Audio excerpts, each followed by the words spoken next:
एक ऐसी फिल्म जो सिर्फ 10 दिन सिनेमा घरों में सजी और फिर इसे उतार दिया गया।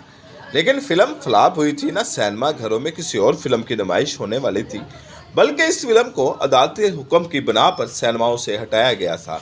किस्सा सिर्फ यहीं ख़त्म नहीं हुआ, बल्कि इस बदनसीब फिल्म को तमाम तर प्रिंट्स ज़ाया करने का ऑर्डर भी मिला था। ये जिक्र है 64 साल पुराना, जब 8 मार्च 1957 को किशोर कुमार की फिल्म बेगुनाह को तैयार करने के लिए बड़े शानो शौकत के साथ सिनेमा घरों में लगाया गया था। ये वो दौर था जब किशोर कुमार रोमानी हीरो के साथ फिल्म साज का खर्चा बचाते हुए मज़ाहिया किरदार भी खुद ही अदा करते थे, और गुलकारी में तो उनका अपना अलग मुकाम था।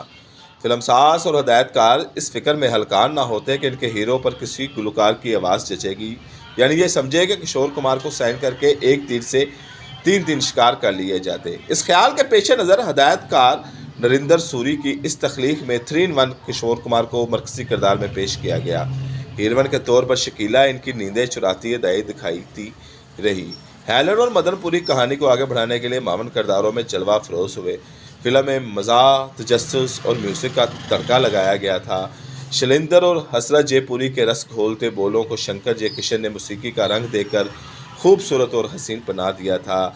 हदायतकार नरिंदर सूरी को बेगुनाह बनाने का ख्याल क्यों और कैसे आया, इसके पसे पर्दा दिलचस्प कहानी है। हुआ कुछ यूं कि मसूफ ने 1954 में आई हॉलीवुड की comedy film knock on would देखी तो इस कहानी ने कुछ ज़्यादा ही मुतासर कर दिया।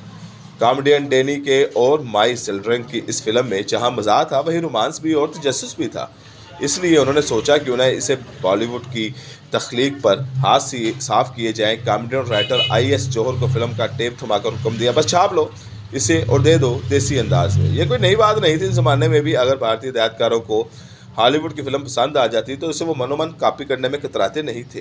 कुछ ऐसा ही नरिंदर सूरी ने भी किया, जिन्होंने सरमाया के लिए कांग्रेसी रहनुमा नोब चंद्र शाह का दर खटखटाया और यूं एक और फिल्म साज को मिलाकर इसकी तख्लीक पर काम शुरू कर दिया। फिल्म की मुख्तसर कहानी कुछ यूँ थी कि एक स्टेज फनकार अपने हम शक्ल पुतले के साथ परफॉर्म करता रहता है। उस दौरान उसे एहसास होता है कि उस डमी को इस्तेमाल करते हुए ज़ोर से ज़्यादा गुफ्तगू करा रहा है। ऐसे में वो नफसियाती बीमारी का शिकार बन गया। इसलिए खतून डॉक्टर से मुश्किल से निजात दिलाने के लिए कोशिश करती हुई नज़र आती है, लेकिन फिर वो इसकी मोहब्बत का असीर बनकर रह जाता है।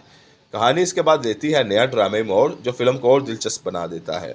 हदायतकार नरिंदर सूरी ने दहाई का अरसे में बेगुनाह को मुकम्मल करके जब सिनेमा घरों में सजाया तो जुमा 8 दिन भी नहीं हुए थे कि वो तनाज़े में घर गिर गई। Bollywood film knock on would के प्रोडक्शन हाउस पैरामाउंटेन पिक्चर और अमेरिका को पता चल गया कि बेगुनाह तो दरअसल इनकी फिल्म का चरबा है। बस जनाब फिर क्या था, प्रोडक्शन हाउस ने कॉपीराइट्स का मामला उठाकर भारत में ही मुकदमे करने का इरादा कर लिया। बॉम्बे हाई कोर्ट में चलने वाले इस मुकदमे में नरिंदर सूरी और फिल्म साज साबित ना कर सके वो कॉपीराइट्स के मामले में बेगुनाह है। जीत पैरामाउंट पिक्चर अमेरिका की हुई। अदालत ने हुक्म दिया फौरी तौर पर फिल्म सिनेमा घरों से हटाई जाए और साथ साथ इसके तमाम तर प्रिंट ज़ाया किए जाएँ। हदायतकार नरिंदर सूरी के अरमानों पर तो ओस ही पड़ गई।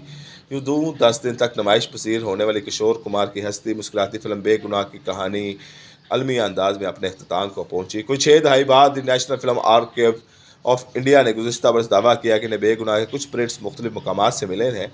अदालती हुक्म पर प्रिंट्स को तलब तो कर दिए गए थे, लेकिन किसी न किसी ने इनमें से कुछ प्रिंट बचाकर कहीं महफूज कर लिए। यानी 16 mm की रील के 60 से 70 मिनट्स दुरानिया के प्रिंट्स दरियाफ्त किए गए हैं। कहा जा रहा है ये खासी खस्ता हालत में है, और दिलचस्प बात यह है कि इनमें से एक प्रिंट में मौसीकार जोड़ी शंकर जयकिशन के जयकिशन भी नजर आए, जो पियानो पर बैठे धुन छेड़ रहे हैं, जबकि इनके सामने रक्स करती शीला वज़ हैं। जयकिशन गुलकार मुकेश की आवाज़ में फिल्म के मकबूल गीत ऐ प्यासे दिल बेजुबां पे लबों को हिला रहे हैं, यानी जयकिशन ने इस फिल्म में बतौर मेहमान अदाकार की एंट्री दी थी।